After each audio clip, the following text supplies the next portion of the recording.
दोस्तों, रतन लाल बोल रहा हूँ। काम की बात में आपका स्वागत है। आज एक विशेष मुद्दे पर चर्चा। वरिष्ठ पत्रकार संजीव जी हमारे साथ हैं। चर्चा सुनते रहिएगा, लेकिन साथ साथ सब्सक्राइब करना और शेयर करना न भूलिएगा। लगातार शेयर करते रहिएगा। आज चुनाव का माहौल है। पंजाब में चुनाव हो चुका है, यूपी में 4 फेज खत्म हो चुका है और एक बड़ा मुद्दा उभर कर आया है। अखिलेश यादव ने उत्तर प्रदेश में पुरानी पेंशन योजना की घोषणा मैनिफेस्टो में डाला और तब तक कल राजस्थान में गहलोत सरकार ने पुराने पेंशन की बहाली की घोषणा कर दी बजट सेशन में, और इस पे कल हमने एक वीडियो भी बनाया था और आपने सुना ही होगा। इस तमाम मुद्दे पर चर्चा करेंगे, लेकिन उससे पहले एक और बात जानना जरूरी है।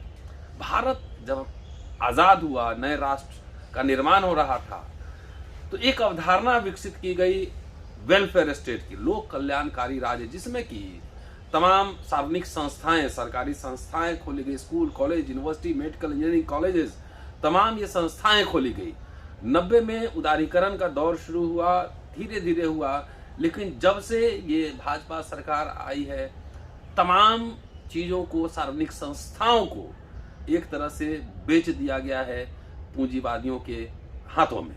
और सबसे बड़ा एक जो मसला था वो था पेंशन योजना की, न्यू पेंशन स्कीम। आपको याद होगा अटल बिहारी वाजपेयी जब प्रधानमंत्री थे, उन्होंने पुरानी पेंशन स्कीम खत्म कर दिया था और एनपीएस न्यू पेंशन स्कीम उन्होंने चालू की थी और इंडिया शाइनिंग का भी नारा लगा था, लेकिन वो चुनाव हार गए थे। अभी एक बड़ा मुद्दा बन रहा है। क्या यह मुद्दा लोकसभा चुनाव में भी चुनावी मुद्दा बनेगा? इसका क्या मायने है? और एक बात और, यदि आप नहीं भी नौकरी करते हैं तो भी पूरा वीडियो सुनिए और पुरानी पेंशन योजना को समझिए, क्योंकि योजनाएं बची रहेंगी तो हो सकता है कि आप नौकरी नहीं कर रहे हो, आपके बच्चे नौकरी करेंगे। इसलिए यह आपके बच्चों के भविष्य का सवाल है, आपका भी सवाल है। इसलिए पूरा वीडियो गंभीरता से सुनते रहिए और शेयर करते रहिए। संजीव जी, स्वागत है। धन्यवाद सर, नमस्कार। कैसे हैं आप? बहुत बढ़िया। आपने देख लिया पेंशन वाला मामला, बहुत दिन से आंदोलन चल रहा था और कई राज्यों में पुरानी पेंशन स्कीम है, कई राज्यों ने जो है नई पेंशन स्कीम लागू की। और अखिलेश यादव के पिताजी जब मुख्यमंत्री थे तो उन्होंने न्यू पेंशन स्कीम लागू किया था उत्तर प्रदेश में, और अखिलेश अब उसको वापस करना चाह रहे हैं पुरानी पेंशन स्कीम में। क्या मामला है, इसको कैसे समझा जाए, राजनीति पर इसका क्या प्रभाव पड़ेगा? देखिए, ये जो पेंशन स्कीम और जो पब्लिक सेक्टर का जो निजीकरण, ये सब तमाम योजनाएं जो हैं, ये 1990 के बाद की जो आर्थिक नीति है या जो सरकार की नीतियां हैं, उसका ही एक रिजल्ट है। और मैं समझता हूँ कि इसके लिए मात्र हम लोग अटल बिहारी वाजपेयी को जिम्मेवार न ठहराएं। जो 1990 के बाद जो तमाम सरकारें आई, वो कॉरपोरेट सेक्टर के और न्यू लिबरल जो पॉलिसी फिलॉसफी है उसके प्रभाव में इतनी थी कि उन्होंने ये सोच लिया था कि संसाधनों को औने पौने दाम में निजी सेक्टर को दे देना है, सरकारी नौकरियां खत्म कर देनी है, सरकारी जो जिनको सुविधा, जो सरकार के जो एम्प्लॉइज़ को जो सुविधा मिल रहा है वो भी धीरे धीरे खत्म करना है। और इसका एक बहुत बड़ा ये प्रयोजन ये भी हमको लगता है कि लोग सरकारी नौकरियों की तरफ आए ही ना। पेंशन नहीं रहेगा तो आएंगे भी नहीं। लेकिन मैं समझता हूँ कि ये पिछले 1-1.5 साल से पूरे देश भर में ये आंदोलन चल रहा था पुराने पेंशन स्कीम को लेकर। अखिलेश यादव ने इसको चुनावी मुद्दा बनाया, लेकिन अखिलेश यादव हालांकि अभी जब चुनाव परिणाम आएंगे, अगर वो सत्ता में आएंगे तब ये योजना लागू करेंगे। लेकिन उससे पहले कांग्रेस की सरकार ने राजस्थान में कल ये लागू करके दिखा दिया, मास्टर स्ट्रोक मारा है। हालांकि कांग्रेस की इस फैसले पे मैं इसलिए अचंभित हूँ, ये फैसला कांग्रेस 2 महीने पहले भी ले सकती थी, और राजस्थान में ये फैसला लेके और छत्तीसगढ़ में ये फैसला लेके वो उत्तर प्रदेश के घोषणा पत्र में जारी करती। तो मुझे लगता है कि कांग्रेसियों को कई बातें देर से समझ में आती हैं जो उनको पहले समझ में आनी चाहिए थी। या तो उनके पास ऐसे सलाहकार हैं जो पहले उनको समझने नहीं देते, लेकिन जब सर से पानी निकलने लगता है तो समझाते हैं। क्योंकि अभी पंजाब में भी कांग्रेस की सरकार थी, है अभी राजस्थान और छत्तीसगढ़ में भी कांग्रेस की सरकार है। तो सिर्फ अशोक गहलोत ने इस कदम को उठाया, वो भी देर से उठाया। अगर ये कदम इन्होंने दिसंबर में उठा लिया होता, एक उसका कैबिनेट में impact, फैसला ले लेते, हाँ। तो उसका इम्पैक्ट लार्जर इम्पैक्ट जाता, बीजेपी को डिफेंसिव होना पड़ता और बीजेपी को भी चुनावी घोषणा पत्र में कहीं न कहीं ये वादा करना पड़ता। लेकिन बाजी मारी अखिलेश यादव ने इस घोषणा पत्र में से पहले शामिल डाला, किया। हाँ। और उसके कारण उत्तर प्रदेश में जो लाखों कर्मचारी हैं, 28 लाख। 28 लाख कर्मचारी, उनको निश्चित रूप से उन पे एक इम्पैक्ट किया है कि आखिरकार देखिए, सिर्फ पेंशन योजना का ये मसला नहीं है, जो पैसे काटे जा रहे हैं सरकार के कर्मचारियों के, जी। वो पैसे लग कहाँ रहे हैं। एक सवाल ये है, आप शेयर मार्केट में उसको लगाते हो, हम्म। शेयर मार्केट में कॉर्पोरेट सेक्टर का बेनिफिट है, मतलब कि गवर्नमेंट का एम्प्लॉय मेहनत से जो कमा रहा है उसमें से जो उसका कटता है वो भी कॉर्पोरेट सेक्टर के फायदे के लिए देता है। कल को उसका डूब जाएगा पैसा, या कोई ऐसी कंपनी में आप लगा देते हो, कल को कंपनी डूब गई तो उसका जिम्मेवार कौन होगा? वो पैसा कौन देगा उसको? सरकारी कर्मचारी को रिटायरमेंट के बाद कौन देगा? तो उसका 10 रुपए का वैल्यू अगर 5 रुपए ही रह गया शेयर मार्केट में, जो पैसा लगा है, तो उसका जिम्मेवार कौन होगा? ये सब कई चीजों की स्पष्टता नहीं है, यानी कि कर्मचारियों को एक तरह से जबरदस्ती उसको ढकेला गया। जो मतलब कि सरकार की सेवा के बदले जो पैसा कमा रहा है उसको जबरदस्ती उधर लगवाया जा रहा है। कल को ये भी बोल सकते हैं कि आपको सैलरी इतनी मिल रही है, हम तो इस शर्त पर देंगे कि 20,000 रुपया आप इस कॉर्पोरेट में लगा दीजिए, ये कंपनी डूब रही है वहां 20,000 रुपया का योगदान दीजिए, वो राष्ट्र हित में। कल को सरकारें ऐसे भी कर सकती हैं। तो ये जो था ना, तो इसमें कांग्रेस को ऐसे, हालांकि जो कांग्रेस ने फैसला लिया है तो उसका सीधा इम्पैक्ट 2 राज्यों में जो अभी फिर चुनाव है, देखिए इसका जो सीधा इम्पैक्ट पड़ेगा, सबसे ज्यादा जो इम्पैक्ट पड़ेगा वो हिमाचल प्रदेश में पड़ेगा। हिमाचल प्रदेश में हमें लगता है कि शायद इसी साल चुनाव है, 22 में, गुजरात में भी है। गुजरात में भी है। तो हिमाचल में जो 70% फैमिली में सरकारी कर्मचारी, वहाँ लाखों में। इसको अगर ऐसे देखें कि भारत का पढ़ा लिखा मिडिल क्लास जी ज्यादातर सरकारी नौकरी प्रेफर करता है, और उसका कारण यह है कि सैलरी के साथ साथ एक पेंशन योजना थी कि आपका बुढ़ापा भी सुरक्षित रहेगा। लेकिन ये तो ओपिनियन मेकर क्लास है ना, ओपिनियन मेकर क्लास। तो अगर ये नेशनल मुद्दा है तो क्या आपको लगता है कि 2024 का जो लोकसभा चुनाव है जी, उसमें ये मुद्दा बन सकता है? इसमें आपको कोई दो राय नहीं है कि पेंशन योजना 2004 में समाप्त हो गया और उसके बाद बीजेपी सफलता पे सफलता पाती गई और एक बड़ा कर्मचारियों के तबके का भी इनको समर्थन मिला, मतलब कि हर तरह का सपोर्ट मिला उनको। लेकिन उन कर्मचारियों को बहुत देर बाद नजर आया, तब नजर आया कि पेंशन के बारे में, कि अरे भाई पेंशन में तो हम रगड़ा खा ही रहे हैं, तो प्राइवेटाइजेशन हो रहा है, तो कल को हमारे बच्चों को भी नौकरी नहीं मिलेगी। सारे अगर सरकारी अदारे बिक गए तो हमारे बच्चों को भी नौकरी नहीं मिलेगी। तो वो कर्मचारियों को अब जाके 2020-21 में समझ में आ रहा है। देखिए, जुडिशियल सर्विसेज में लगातार पेंशन की डिमांड हो रही है, और जो रिकमेंडेशन गया है जुडिशियल सर्विसेज के भत्तों और मानदंड और वेतनमान को लेकर, जो भी सुप्रीम कोर्ट में केस पेंडिंग है, उसमें ये रिकमेंडेशन है कि इनको पेंशन स्कीम में लाया जाए, इनको पेंशन दिया जाए, जो 2004 के बाद जिनकी भर्तियां हुई हैं। और सारे राज्यों से सुप्रीम कोर्ट ने उस पर उनका जवाब मांगा है 4 वीक के अंदर ही। पीछे मुकदमा लगा हुआ था, लास्ट मंथ में शायद लगा हुआ था, उसमें सारे स्टेटों से रिप्लाई भी मांगा गया है कि आपका क्या स्टैंड है, ठीक है। और उसमें सेंट्रल गवर्नमेंट ने वहाँ अपोज किया था कि अगर हम इनको अगर पेंशन दे देंगे जुडिशियल अफसरों को, तो बाकी कर्मचारी भी मांगने लगेंगे। मेंस की बाकी कर्मचारियों को पेंशन देने की मंशा भारत सरकार की नहीं है, या तमाम जो राज्य सरकारों की नहीं है।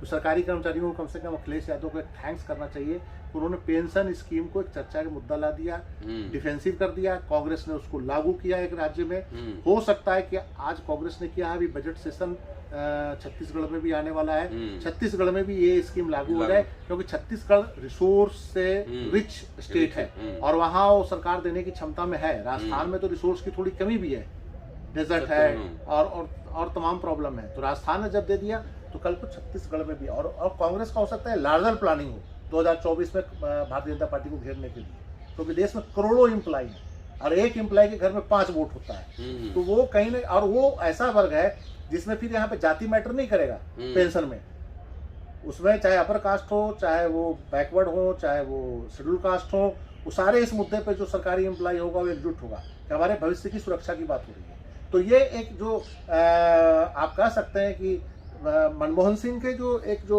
न्यू लिबरल थ्योरी थी, या मनमोहन सिंह ने जिस ढंग से कंट्री को उसकी तरफ ले गए थे 1990 के बाद, फाइनेंस मिनिस्टर बनने के बाद या जब बाद प्रधानमंत्री के बाद, उससे कांग्रेस थोड़ा सा हट रही है।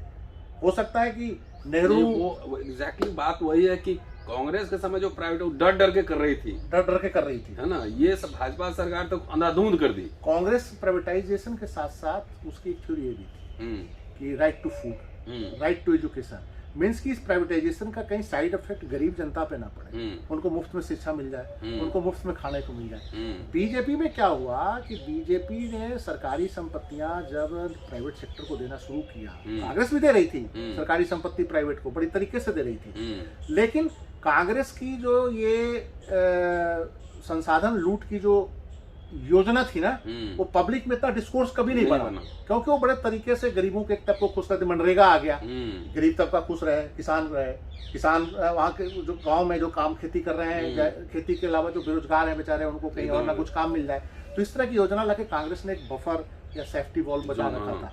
लेकिन ये भारतीय जनता पार्टी वालों को ये समझ में नहीं आई, थोड़ा सा मनमोहन सिंह से ही उनको सीखना चाहिए था कि भाई सरकारी संपत्तियां तो आपने भी बेची, लेकिन पब्लिक इंटरेस्ट आपके खिलाफ नहीं हुआ। अब भारतीय जनता पार्टी उस स्टैंड से भी मुकर रही है। जैसे देखिए कि 2G स्पेक्ट्रम हुआ और कोल ब्लॉक घोटाला हुआ, उसी पे मनमोहन सिंह की सरकार चली गई भ्रष्टाचार पे।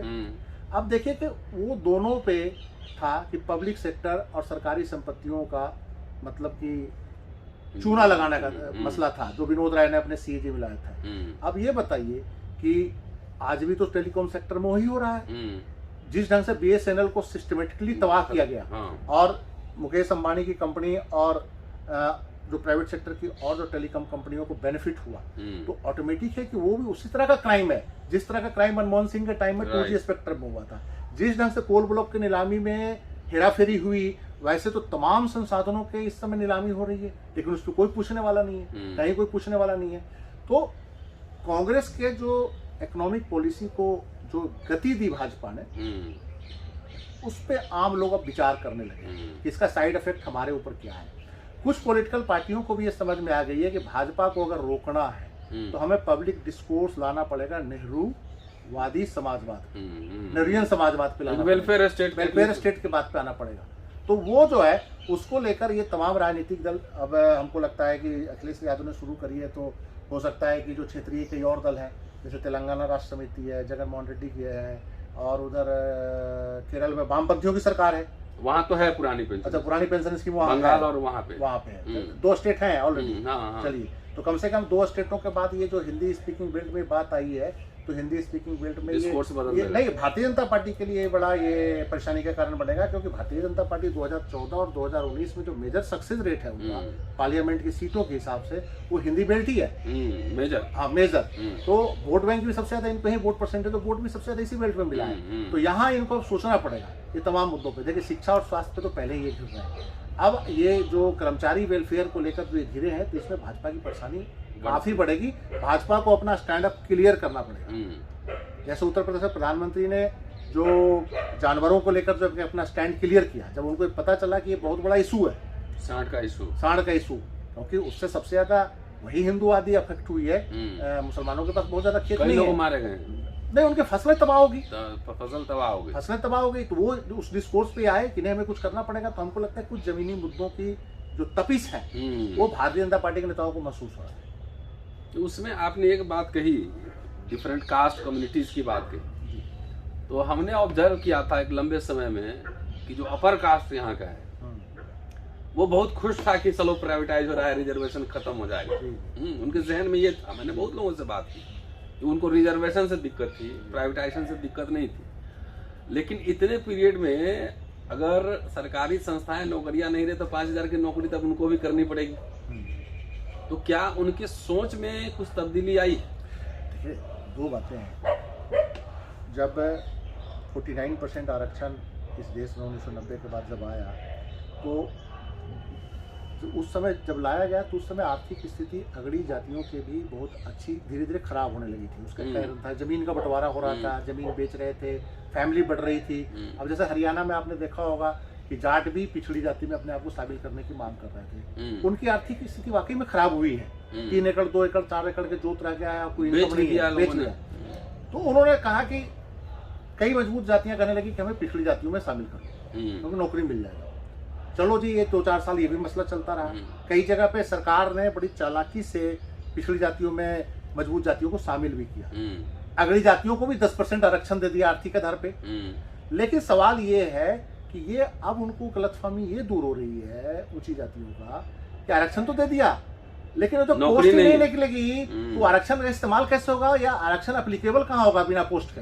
तो पिछले 5 साल में 4 साल में पोस्टें तो निकली नहीं, तो वो जो आरक्षण 10% अगड़ी जातियों को भी दिया गया पब्लिक सेक्टर में से दिया कोई गया, मतलब नहीं, तो उसका तो कोई मतलब रहा नहीं। जब पोस्ट ही नहीं निकली, वैकेंसी ही नहीं निकली, तो फिर आप ये बताइए कि वो आरक्षण 10% एप्लीकेबल किस पे होगा, कहाँ होगा।